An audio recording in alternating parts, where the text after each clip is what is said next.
Ce mercredi 4 novembre, France 2 poursuivra la saison 4 de 10%. Les deux derniers épisodes de la série française, portés par Camille Cotin et Thibaut de Montalembert, seront à découvrir à partir de 21h05.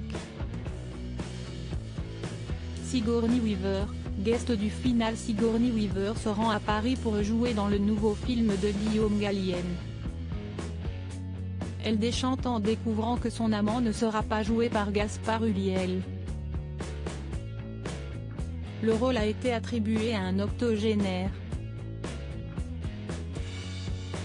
Andrea se lance dans une course contre la montre pour éviter un retour précipité aux États-Unis. Chez Ask, la crise s'intensifie. Alors qu'elle entend miser sur Jean Reno pour échapper à un naufrage, Andrea apprend que l'acteur a mis fin à sa carrière. Des audiences au top absent de l'antenne depuis l'automne 2018, 10% a signé un retour triomphal. Le lancement de la saison 4 s'est positionné large leader devant Grey's Anatomy le mercredi 21 octobre. Les 4 premiers épisodes, diffusés jusqu'au mercredi 28 octobre, ont séduit une moyenne de 3,77 millions de téléspectateurs, soit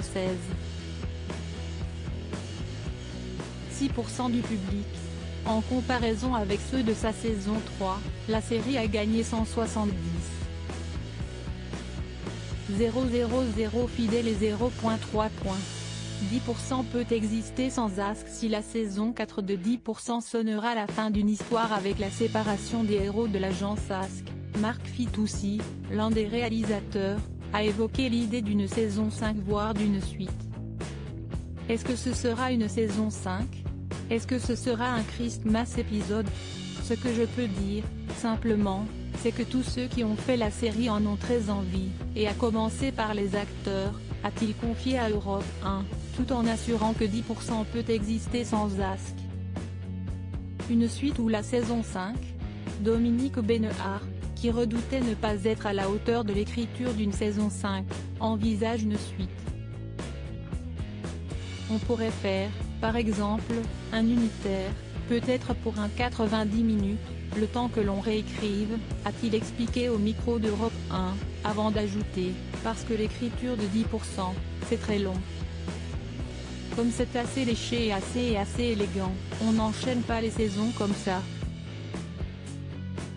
Une chose est sûre, France 2 entend ne pas se séparer de sa série à succès.